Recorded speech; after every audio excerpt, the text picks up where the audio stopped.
Dr. Una Challenge. We would do this. All right, we're live. We're live.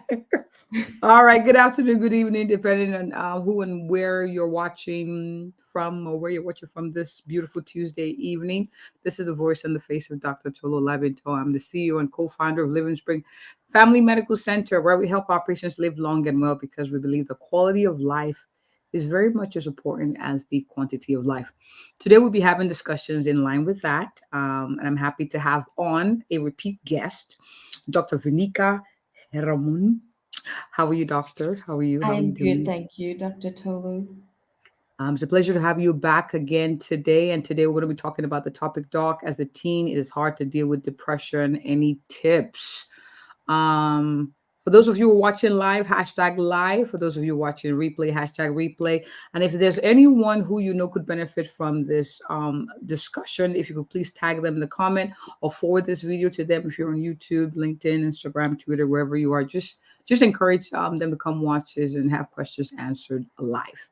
Now, that being said, Doc, I'm going to ask you the first question for those who are watching, who didn't watch you the last time. Who are you and what do you do?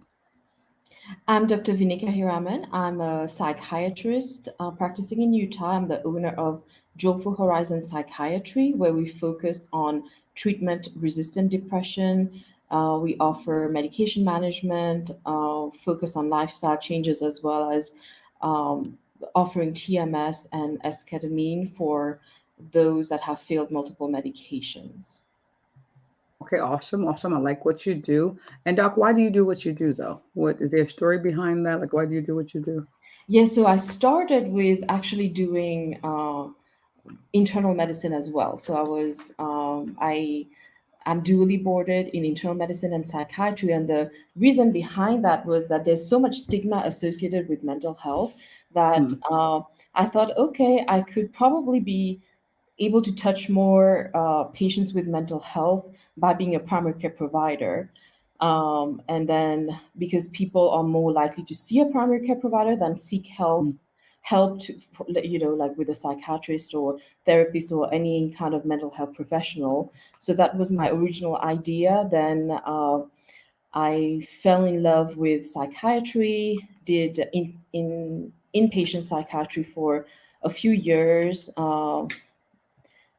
Cater to a variety of populations, the geriatric population, the child and adolescent population, the women's population, and then I then transitioned to outpatient psychiatry because I felt like I would see the patients coming inpatient, we'll stabilize them, and then they'll come back because they didn't Hmm. have that continuity of care. So I wanted to address that and see how we can prevent the patients, because by the time they get to the inpatient unit, they're really struggling, and it's kind of like, okay, everything else has failed. And I wanted to kind of tackle it from the other end of the spectrum, where we can give them continuous care Hmm. and Hmm. prevent them from getting on reaching the deep end. Okay. I love what you do, and I love I mean, kudos to you for doing that length of training. But kudos to you. Thank you for doing what you do.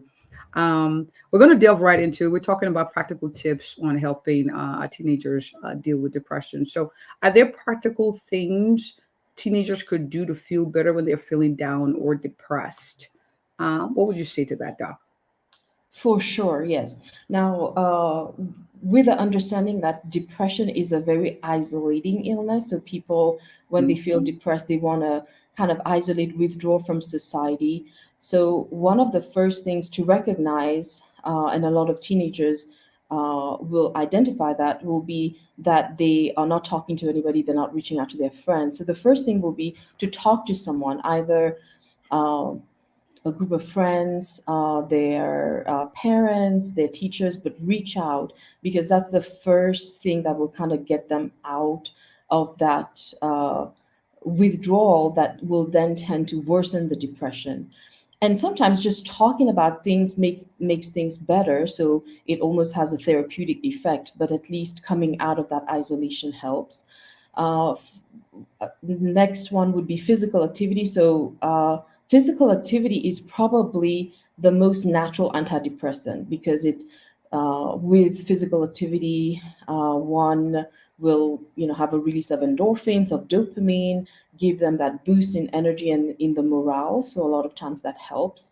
Um, Establishing a routine in depression is also helpful because people really get overwhelmed, and when they're depressed it gets harder and harder to do things. The motivation is lacking, the energy is lacking. So Mm, sometimes just having a routine out there where you don't whether you want it or not, just follow the routine and do it. Don't put some thought into it, but just kind of follow what's in front of you.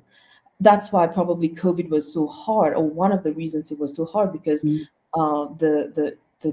the kids lacked this routine, and then they were left to their own means, or with online classes, and that really affected them. Other than the social component, which was really missing, I think that was one of the big factors that mm, led to, with COVID, there was almost, or actually more than twice, the prevalence of depression in teens, and we have seen a lot of mm, increased depression, increased suicidality, increase in hospital admissions. Again, it was definitely very impactful. Next thing would be adequate sleep. Teens usually don't like to hear that because there's the yeah, gadget that right. they have difficulty getting separated from. But sleep not only kind of helps with solidifying the memory and help them in their cognitive processes, but also helps with mental health, and helps with a neurotransmitter kind of restoration.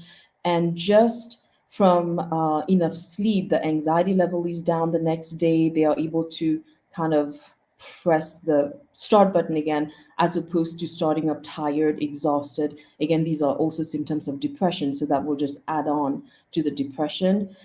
Then the practical things would be things like mindfulness and meditation, where they can stay grounded. They can kind of find comfort in uh, like deep breathing. That also helps with anxiety, not only depression, but depression and anxiety tend to go hand in hand. One Mm. tends to come first and then exacerbate the other, or vice versa, kind of like the chicken and the egg situation. All right. You said a lot, and I kind of want to tease out a few things here. So let's say I have a teenager who's watching who's like, wait, you want me to talk to people? We are teenagers. We don't like to, like, what do you mean talk to someone about it? So do you have any tips like as to how to go about talking to somebody about it? Like for a lot of my teenagers, I don't want to talk to my parents. They don't want to talk to their parents about it. Or feel their parents don't, even, don't understand, or feel like, their parents are from a different era or time zone, or Right. just century. It's So how do you encourage teenagers to kind of get comfort certain about that kind these kind of things? I think the first thing is to probably reach out to a close person. Okay. It's already difficult to communicate, and for teenagers to kind of put everything into words, or even start identifying what is it I'm feeling. I just Mm, feel off. I feel weird. They can't even put a word to it. I'm not really depressed. I'm just kind of down sometimes. But mhm, just talking about it to a peer, first of all, or somebody else they're close to, could be a sibling, if they're close to one of the parents. We're not talking about, like telling their whole life story, but right. just kind of giving a hint of, I'm just not okay. Start with that. And then usually that leads to a conversation. What do you mean you're not okay? The other people around you would kind of have a hint of what to make of that and lead you to the right direction. A lot of times the first person that becomes aware of it is also the teachers. Mhm. So the teachers will then be able to tease out, kind of like, okay, let's have you talk to the school therapist, or get you a counselor that you can discuss these things about. But start somewhere. You don't need to reveal the whole shebang, but just Mm. start. I'm not okay. I'm not feeling right. I feel really anxious. I had a panic attack. I don't know what that is. This thing really bothered me. Start the communication somewhere. Okay, I like that. Start the communication somewhere. Start with someone you're close to, but please reach out. Don't stay isolated. And the truth is, depression feeds or thrives in isolation. So you want to kind of niche that cycle. So it will take some effort, but please, we're hoping that this conversation is encouraging you to make that next step. Now you And talked about mind. also Go ahead. one other thing is that for people that don't have that support or don't really feel close to the people around them, there's also online resources. Okay. So for example, there's things like the teen crisis line or just the crisis line where they can there's options of not only talking but also texting, because a lot of teens would prefer texting than talking, even if it's people that they're really close to. Now I can imagine some conversation like that. It might be easier for them to open up with a text. And then like a lot of times, like the underlying causes would be maybe they're being bullied, or the depression will stem or the anxiety will stem from that, and they have difficulty approaching their principal or the teachers. Then there's also online resources called like stopbullying.com, Mm, things like that, where they can just reach out to someone that can give them tips about what's the next step to do, where to go from there. awesome, awesome. There are a lot of things actually online to help. That was the first one you mentioned? I didn't quite catch that because I want to document The that here. teen line, and then there's the teen crisis line. Teen crisis line. All right, awesome, awesome. So I'm putting that in the comment section so people can have that as a resource. Now, earlier on, you mentioned routine. Uh, and can you kind of emphasize again how that can help with depression? Because I'm pretending I'm a teenager, and I'm like, yeah, doc, no, I don't feel like doing the routine stuff. Why is that helpful in addressing depression? So some of the symptoms of depression would include, for example, like we talked about isolation, but also difficulty focusing. It's actually a lot of people are misdiagnosed with ADHD when they actually have depression or Mm, anxiety, because both mm, of them will have core symptoms of difficulty focusing. So structure really helps with that, like having a routine, having an established pattern during the day so that they have some guidance as the day goes on. So then instead of being caught up with XYZ, or everything else seems interesting other than the study or something on the syllabus, they will get distracted with something else. The other thing is somebody that's depressed, they feel so overwhelmed with tiny things. So mm, during those times, not having a sense of direction and having to think things through, oh, what do I have to do today? Let me make a plan. Even the starting point, they're not motivated, their mm, energy is low, even that will kind of delay the day, and then as a result that starts the cycle of hopelessness. Oh gosh, I've just wasted the day. They beat themselves up because they haven't done mm, anything, haven't accomplished everything. And that can be partly solved, at least by having some kind of structure or routine where they're just following things without having to think through it. They don't have to sit down and start thinking, and thinking is so hard in depression. um, because every step of the way will involve like a decision, a strategy, mm, and there's mm. just not enough energy and motivation to go through doing this every single day. Wow, thinking takes energy, and it takes. Oh wow, that's a good point. So doing the routine, kind of automating it, kind of makes it second nature, and you don't have to think too much about it to do it. Okay, all right. I hope you're listening. Those of you who are watching, this is good. All right, doc. So I have There a is that teenager who's saying, right, that thinking is the most difficult task there is. That's why a lot of people don't do it. don't do it. I'm gonna remember that one. I'm gonna take some time to think. Okay. Um, So I have a teenager who's watching who's like, this is great, doc. I'm gonna try the things, but let's say I'm at school, I can't quite go look at a resource, otherwise I get a timeout or whatever. And there's simple relaxation techniques or exercises that can help me, calm their mind and feel more at ease, as they go through the day. Do you have any tips for that, doc?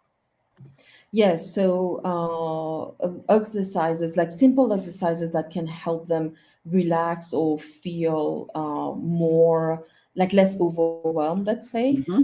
The Yes. first thing is breathing. Now, a lot of people are like, "Oh gosh, breathing."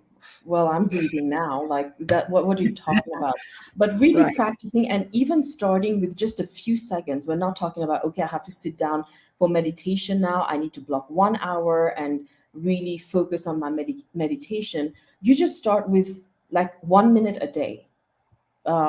Just sit wherever you want, like in a calm place with less distractions, be it even in the car sometimes, like if you can't find a private corner, or if you're in a in a crowded space, just find a quiet place, or put some music on and just focus on your breathing, deep breathing in, hold, breathe Mm. out, do that for a couple of times. And um, it always starts, we start somewhere, like people, some how to say, seasoned meditation people that are experts in meditation, they can go for hours with meditation. But people that are starting, even when we're talking about seconds or minutes, just breaking that routine and incorporating that does help.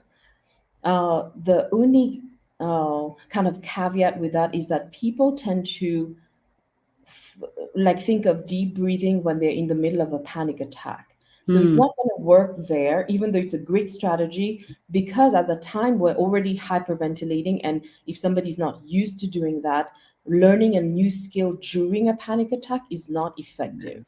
Mm. So practicing it when things are not as bad, for example, will help with kind of acquiring that skill. But again, even a few seconds or a minute, a block of 1 minute, 5 minutes at a time is helpful, because what it does is that it shifts the mind away from the problems or the overwhelm to the breath, focusing on the core, focusing on Mm. that physical Mm. aspects, which detaches you from the problems. And then the more you do it, the more you want to do it. Like I remember there was an app that I was using because I was horrible with like meditation, so I started with this app, and it was like a 15-minute meditation. But the person that was teaching was like, okay, we're going to do 1 minute meditation, 1 minute. And she was guiding us through the breathing. And then after 1 minute, she's like, congratulations, you're done. It's 1 minute. Mm. And then, if for those that want to continue, let's continue. And then she continues the meditation. At 5 minutes, she says again, congratulations, you've done Uh, 5 minutes of meditation. Changes. And then after that, it's the for those that want to continue. But the thing is that you find that the 1 minute goes by really fast, and even for an unexperienced meditation practitioner. So just start somewhere. I think that was the point of that meditation, is that you would still feel the benefits of it, and then you just build that muscle as you go. Mm. All right. Awesome. Awesome. And And so, then other things would be the breathing. Then there's the guided meditation, where somebody kind of would help you in the background. There's also guided imagery, where you, for example, if you're a beach person or a mountain person or whatever, you imagine that you're in that scene, and mm. then you kind of already starting to feel relaxed, and then you can practice the meditation there. There's also progressive muscle relaxation, like you start kind of tensing up your muscles from the toe upwards. So the toes, the feet, the calves, like going up. And then that does the same thing as what the breathing does, or kind of defocusing from the mental to the physical, where you Mm. kind of can ground yourself. So shifting focus away from what you're thinking to, different body parts. And I like that you mentioned, if you're a mountain person, you're a beach person, so going to your happy place. Just imagine yourself just away for a moment. It's a good way to relax yourself throughout the day too. Sometimes staring out into space. Daydreaming too helps. Now let's talk physical activity. I have a teenager who's watching, who's like, yeah, how is taking a walk going to help me with managing depression? What would you say to that? So the physical activity itself helps with release of endorphins and release of dopamine. So endorphins is the feel good hormone, dopamine is the energy, motivation, also feel good hormone. So as you're doing any kind of exercise, it doesn't need to be rigorous. Again, it can just start as with a walk, as you said, would help release those neurotransmitters, and you kind of feel good, have a good feeling after you start doing it.